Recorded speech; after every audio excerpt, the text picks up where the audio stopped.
Last weekend I was in Saskatchewan. That place is filled with perverts.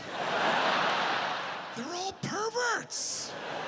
The capital is Regina? That's not necessary.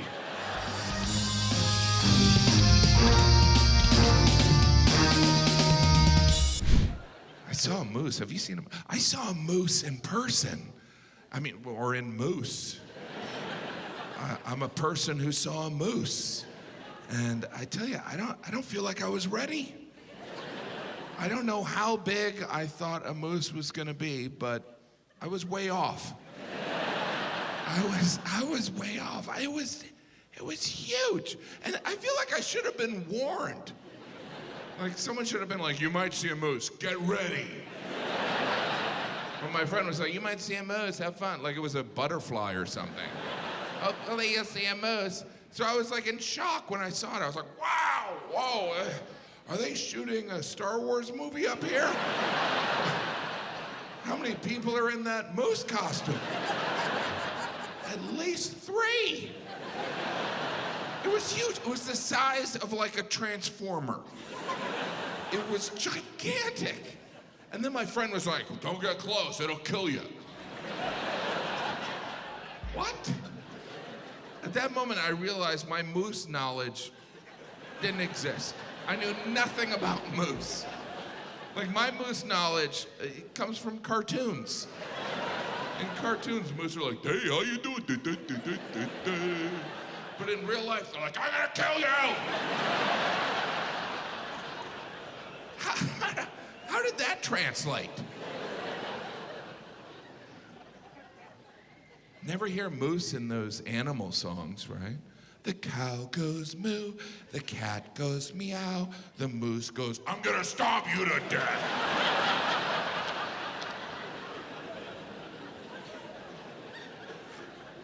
Did you know that the plural of moose is Reginas? That surprised me. Wasn't ready for that. I performed in Lethbridge, Alberta. Lethbridge. If you don't know anything about Lethbridge, don't feel bad. Neither do people in Lethbridge. I asked them, I was like, hey, what should I know about Lethbridge? And they're like, oh. Is there anything I should know about Lethbridge? Calgary's 2 hours away.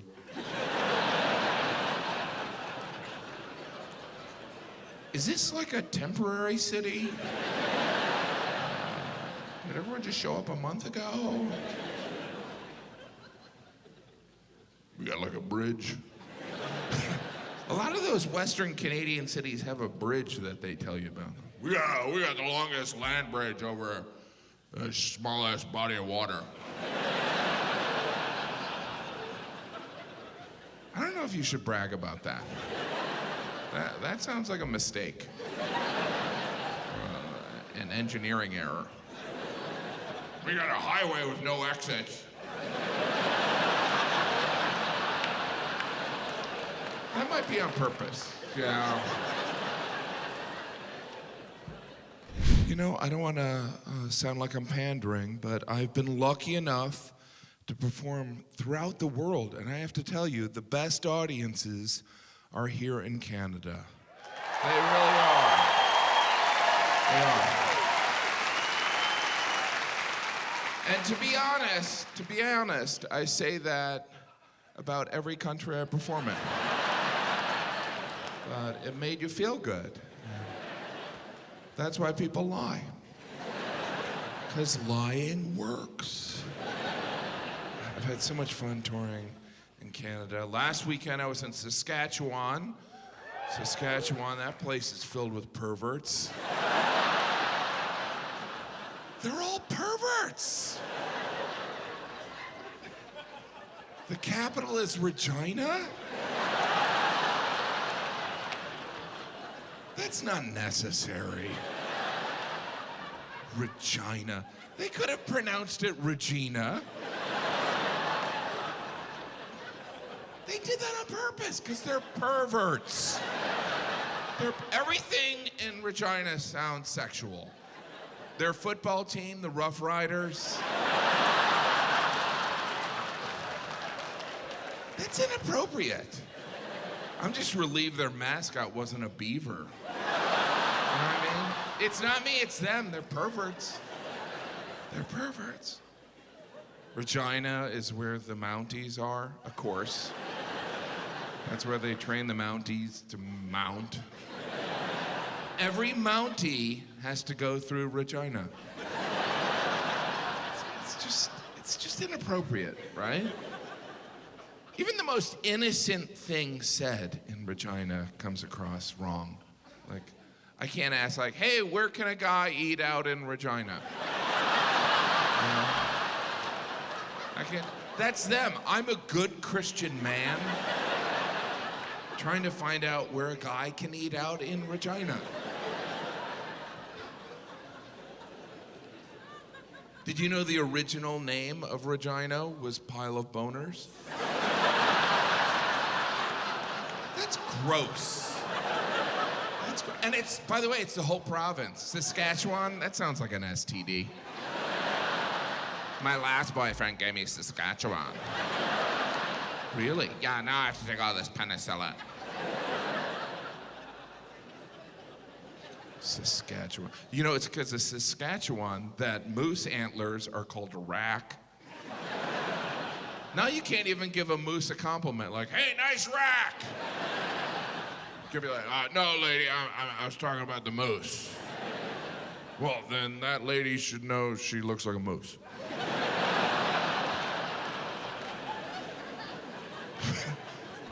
Spent some time in Quebec. I love Quebec. My favorite part of the Quebecois culture is the curse words. The curse words in Quebec are just Catholic objects in French. Tabernacle. Hostie. They're just saying nouns. It's like, you're a chair. Well, then you're a table. Fellas, there's children present. East of Quebec is New Brunswick, right? New Brunswick in the Maritimes, that's the home of the Acadians, right? The Acadians, those noble, brave people that the English kicked out of during the Great Expulsion. They kicked them out of the Maritimes and they sent some of them to Louisiana, some of them to the West Indies, and a brave amount of few fought their way back to return to the coldest place on earth.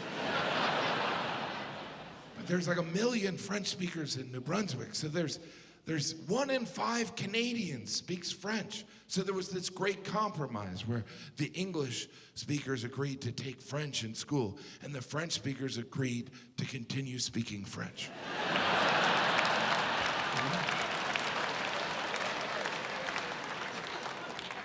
Of course, there are Canadians who speak English and French, and they're called flight attendants. Whenever I'm on an Air Canada flight, I'm always like, oh, good, now I can ignore the same message twice. Jim, you're a jerk. I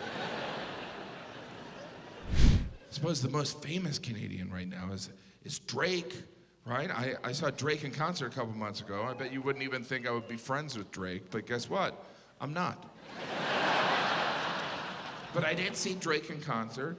I had 2 shows in Las Vegas in the same night, and after the second show, the promoter came up to me and he goes, hey, Jim, Drake is doing a special show here in a nightclub in the casino. Would you like to go and feel uncomfortable? And I just finished my second show. It was like 11:30, and I was like, you know what? I want to go. You know, I might not be a Drake expert, but, you know, I have friends that like Drake. Well, my 6-year-old Patrick likes Drake. So I want to impress Patrick. So the promoter took Ted and I, and he escorted us through the casino to the nightclub where all these Drake fans were waiting to go in. They all looked at me like, oh my gosh, there's Drake's accountant. And they brought us in the club and set us up at a table, and they got us drinks and everything, and they're like, do you need anything else? And I was like, when does Drake go on? And they're like, 2:30. And I was like, cool, can I get a wake-up call? Because it was probably midnight at this point. So I had to decide, do I wait 2.5 hours to see one of the biggest musicians of today, who I personally knew one of his songs? Or do I go back to my room and sleep? And I just figured, God's plan, right? God's plan. So I spent the next 2.5 hours hanging around these drunk Drake fans, trying to stay awake. After an hour, I realized Drake is just a combination of the words drunk and awake. Drake.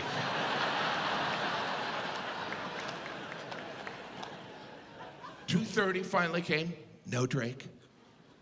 Around 2:45, I was like, did Drake pick up a shift at Tim Hortons? Drake finally went on at 3 a.m. I don't know, maybe he slept in. 3 a.m. You know, like if you're even out at 3 a.m., you've made a couple bad decisions. That's when Drake starts work. And I work at night. I like working at night. And generally, the later a job starts, the more appealing. But 3 a.m., Drake might as well be hosting the Today Show. He could fill in for Savannah Guthrie. Drake did an hour show. He performed from 3 to 4. I learned later on he was paid $2 million for that 1 hour of work. So we make the same. The show ended at 4, and I started walking back to my room. 4 a.m. in Vegas, which is 7 a.m. here on the East Coast, and I live in New York. And so it's like 7 a.m. in New York and 9:13 in Newfoundland. When I was walking back, I was like, you know, it's 7 a.m. and I should just call home. So I called home, my wife answered, and she was like, what are you doing awake? And I'm like, it's a long story. Is Patrick, our 6-year-old, is he awake? And she put Patrick on the phone, and I'm like, Patrick, you're not gonna believe who I just saw in concert. I saw Drake. And Patrick said, who's Drake? So he's worth it, he's totally worth it. Canada starts off pretty normal on the West Coast. British Columbia, you know, it's like beautiful natural resources. They shoot TV shows and movies there. That's like your California, right? And then there's Alberta, where it's like oil and cowboys. That's like your Texas. And then there's Saskatchewan, which we've established are all perverts. Looks like I'm not performing in Saskatchewan again. And then there's Manitoba, which Manitoba is like that friend you invite last to the party. And only because you forgot they existed. Canada picks on Winnipeg, right? That was kind of a big, I remember I was in Toronto and I was going to Winnipeg and it was my first show there and everyone in Toronto was like, bring a coat! Winnipeg! Hope you like cold weather.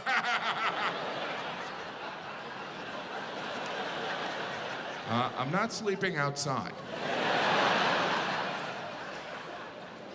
Then I got to Winnipeg and I was like, oh, they're right. They're right. They nailed it. I went to Winnipeg in February. Well, that's when you want to go. It was 50 below. 50! By the way, at that point, it doesn't matter if it's Celsius or Fahrenheit. It's kind of like hell. It's just bad. And you forget how cold it is. You forget how cold it is, and then you step outside and you're like, oh! And that's why your national anthem starts that way. It's like, oh, Canada.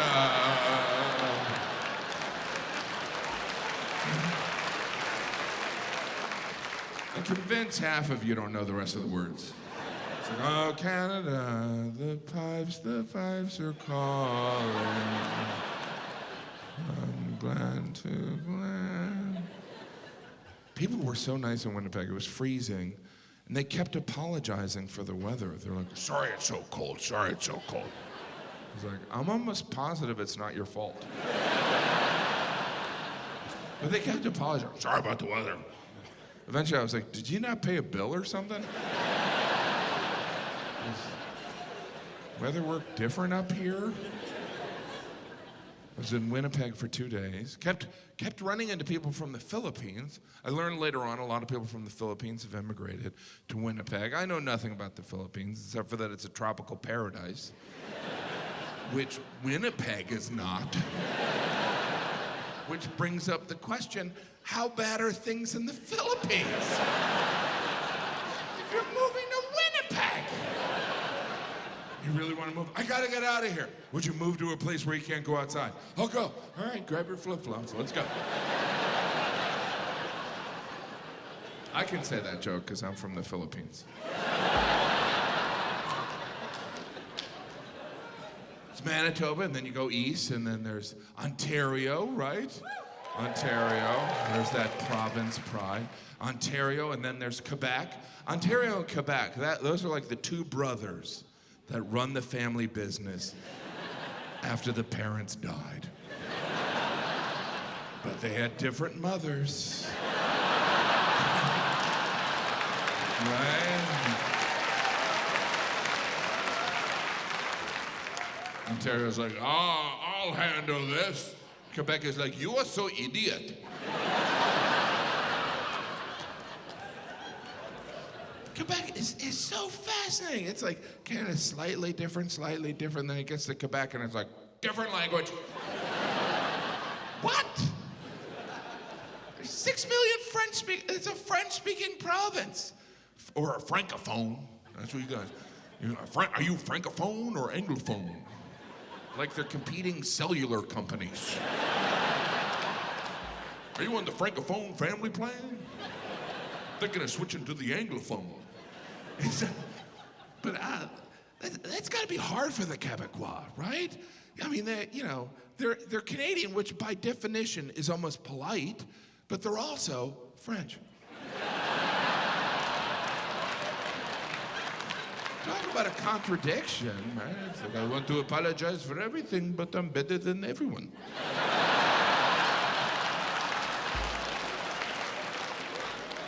I am sorry you're so dumb.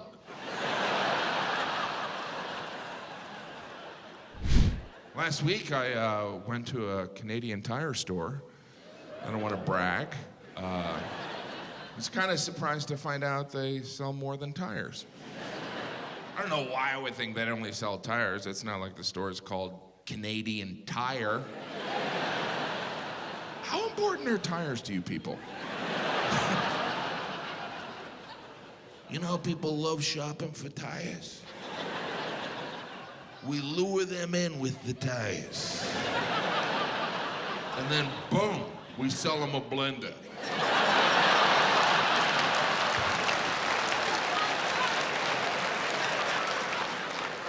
Nobody in Canada even sounds like that guy. Of course, there are differences between Canada and America. It's not just healthcare and bacon. Your airport codes make no sense. And I love how you're so proud of them. YW pound sign representing, yeah. We're YW pound sign. It's weird. Toronto, YYZ.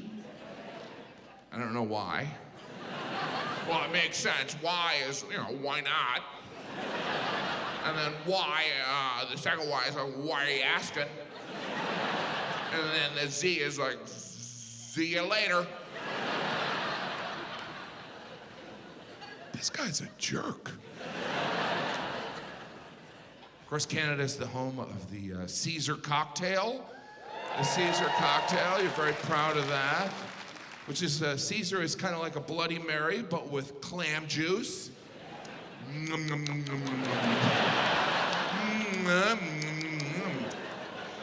Clam juice, wow, I didn't know that was an ingredient. Or a liquid. You know that thing from the ocean that looks like a snot? What if we made it into a juice? Think about it. Say you just went jogging, all right? You're parched, you're thirsty. I hand you a tall glass of clam juice. You chug it. And then we're ready to go to the club. He has never met a Canadian before.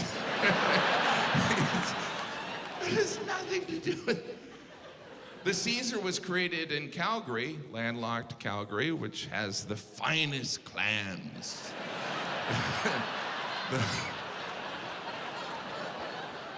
I just love how Canadians, like, complain about the Bloody Mary. You're like, oh, the Bloody Mary. Oh, that's so disgusting. That drink that doesn't have clam juice in it.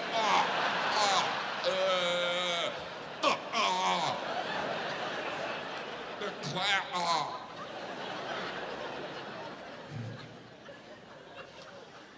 We're having an election in America, so there's bound to be some Americans that threaten to move to Canada. If that person gets elected, I'm moving to Canada. I don't remember Canada extending an invitation. It's like... And I've been coming to Canada for years. Been recruited 0 times. No one's ever called to me, hey, you live in the States? You ever thought of making a move? How you feel about clam juice?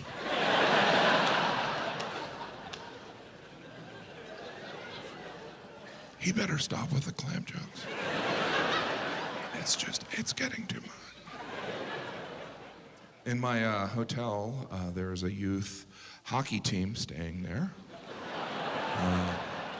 There is a youth hockey team staying in every Canadian hotel.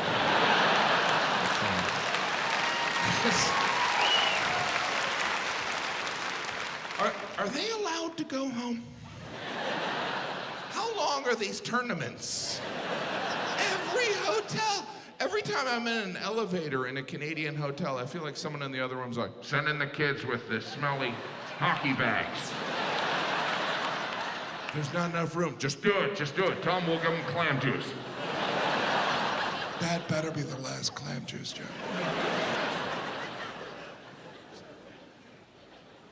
But of course, the Youth Hockey League, that's all about the Canadian hockey dream, right?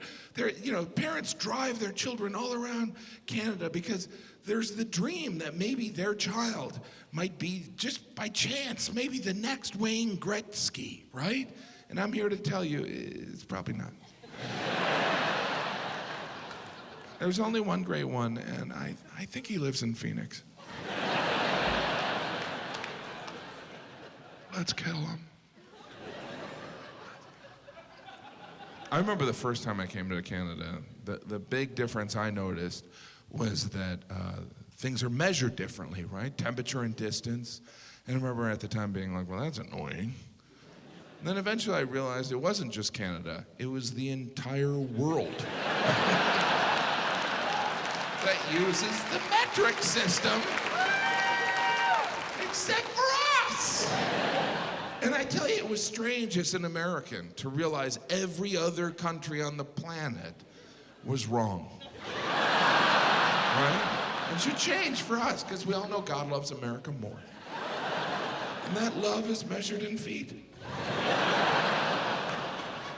Now, here's how I can tell the way Americans measure things is annoying. Because occasionally you'll run into a British person who will announce their weight in stones. I'm nearly 12 stone. I'm sorry, are you a caveman? Me equals 12 rock. Me is tallest and log. How do the English say stone with a straight face? It's like, how do you condescend to the entire world when you're weighing yourself in boulders? We're going to leave the EU and return to our pebble economy.